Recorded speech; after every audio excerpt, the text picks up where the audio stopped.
killing people over and over again. Samson.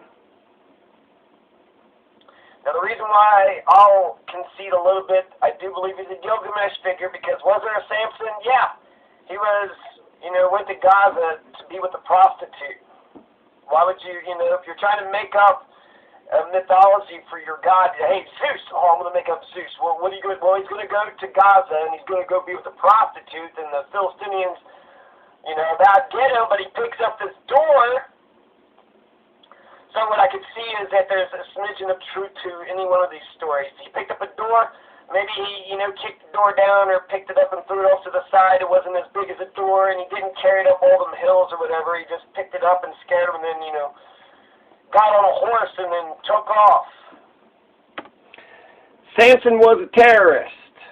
All right, but this is about Genesis 48 to 50. Genesis 48 to 50. For 17 years, this is the end of an era. This is the end of Genesis, the end of the beginning.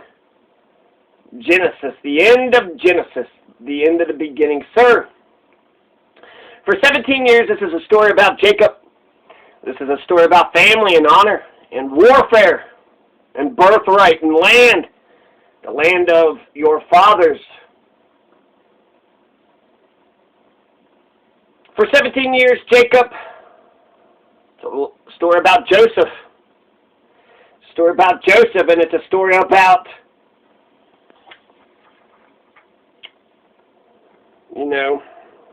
Ephraim and Manasseh,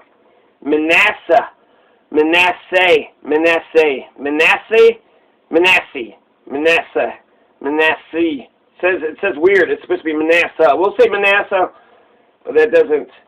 S-E-H, Manasseh. Okay. So for 17 years, Jacob and his sons lived happily in Egypt. For nearly 2 decades, Jacob and his sons were just living it up in Egypt, just having a good old time. It's from the Action Bible, page 110. And one day a messenger brings sad news to Joseph. Sir, your father is very ill. He wants you and your sons to come right away. They hurried to Jacob's bedside. Bring your sons to me so I can bless them before I die. May God, who has guided me all my life, bless my grandsons because of the wickedness of his older sons. Jacob says, fuck you to the older sons and gives the family birthright to Joseph, and only Joseph and his sons. Remember him, how he was the youngest. Jacob crosses his arms when he blesses Manasseh and Ephraim. What is that? Okay, this gives the larger share of the birthright to the younger Ephraim. It can't be right. That doesn't mean... Well, he did split it up evenly between us both, but the way he crossed his arms, that means I get the bigger half. He's got a point. Jacob did cross his arms. Alright, so Jacob gives the birthright to Joseph and his sons Manasseh and Ephraim. Then Jacob calls all his sons to him and blesses them. Jacob dies and his sons carry the old chieftain's body back to his homeland of Canaan. After Jacob's funeral, Joseph walks away from the camp alone. His brothers watch him in his grief. They just got fucked over on their birthright, but we're supposed to pretend that his brothers are like, oh shit. Even after all these years, Joseph was closest with our father, and we have no way to comfort him. Joseph, you are the head of our tribe now. We will be your slaves if you wish it. Well, that helps, right? If you're Joseph, you had the older, brothers, you'll be the slaves. Everybody was living happily for 2 decades, right? Jacob, everybody's living happily in Egypt. They're burying him in Canaan, but he was having the time of his life in Egypt. But Jacob dies. Now Joseph is, the king. Joseph has, the Pharaoh little hat. He's dressed like an Egyptian. His older brothers are bowing down to him. We will be the slaves. And Joseph is like, no. You all did evil, but God used it for good. But God used it for good.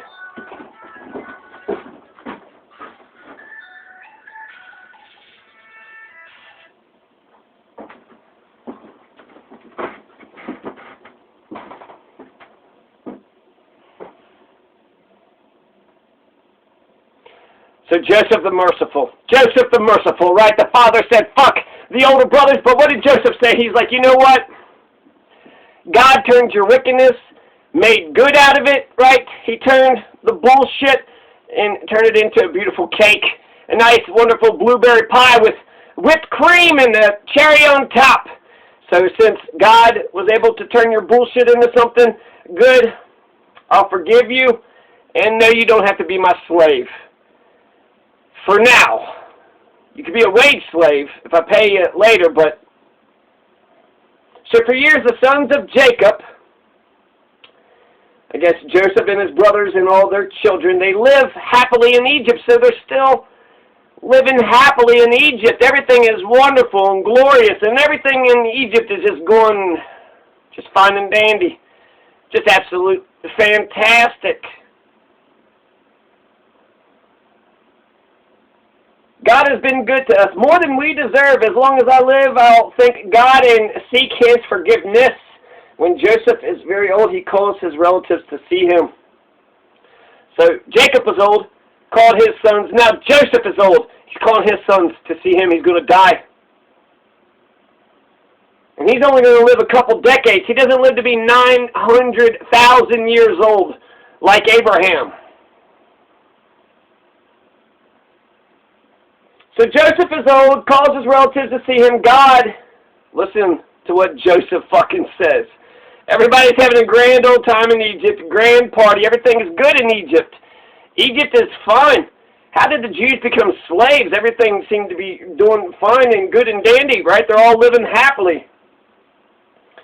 Right? Jacob dies an old man. Joseph dies an old man. They're doing good in Egypt. But for some reason, Joseph, his heart is still in the land that he says God gave to Abraham. Here's what he said. God will bring you out of this land to the land he gave to Abraham, to Isaac, and to Jacob. When you return, take my body with you. I want to be buried in the land of my fathers. Soon after this, Joseph dies. So Joseph doesn't die in the land of his fathers, is where he wanted to be buried at. So apparently he was not happy in Egypt. They were saying that, for years and decades, the sons of Jacob and Joseph, they're so happy and everything's just glorious and fine and dandy. So what is Joseph? His prophecy is essentially, I want to be buried in the land of my fathers, so God's going to bring you out of this land. You all need to get the fuck out. You all need to get the fuck back. Go to that land that Abraham and Isaac and Jacob had. Get out. And then go back there and take that land back over and then, get my body and then bury my body back over there. That's what I want you to do. That's what Joseph is telling his relatives to do right before he dies. So right before he dies, Joseph says, let's stop living in Egypt, even though we're all happy here in Egypt, and let's go over to the land of Abraham, Isaac, and Jacob. Abraham, Isaac, and Jacob. Are any of these people real? Did any of this shit actually happen? I guess it's all like Samson, right? Maybe there's something. But really it's about a people, a lost tribe, a lost nation who lost their homeland and they're trying to get back to the homeland, always trying to get back, try to get their own homeland, with their own kingship, their own state.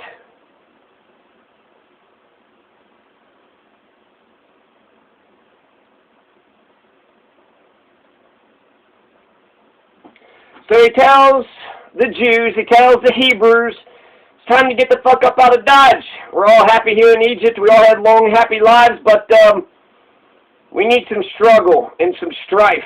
So let's go back to the land that God gave Israel, Israel, right? Abraham, Isaac, and Jacob. And I'm sure God gave it to those three people.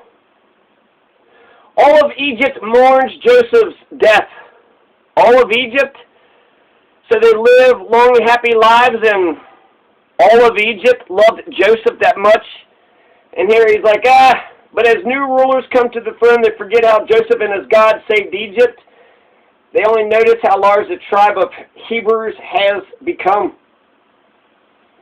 So Joseph and his God had saved Egypt? What? Where was that? I didn't see. Where was that part at? God saved Egypt with the plagues? God does not save Egypt. God kind of hates Egypt. They had a great life in Egypt, and they're trying to get the fuck up. Let's go back to that shit land. We're doing great here in Egypt. The whole nation loves us, and we're, living for hundreds of thousands of years. But as new rulers come to the throne, they forget how Joseph and his God saved Egypt. They only notice how large the tribe of Hebrews has become. Next chapter, Baby in a Basket, based on Exodus 1 to 2. Chapter 1 to 2:10. Yeah, so, times have changed. The Hebrews are now the slaves. So, yeah, they probably should go back to that homeland now. Now that there's no reason. I mean, why would you? Everything was great, and now you're slaves. Well, that went downhill pretty quick. But that's the story of Moses, or is it the story of Jesus? What, the King Herod killed all the firstborn, but they put pig's blood. All you gotta do,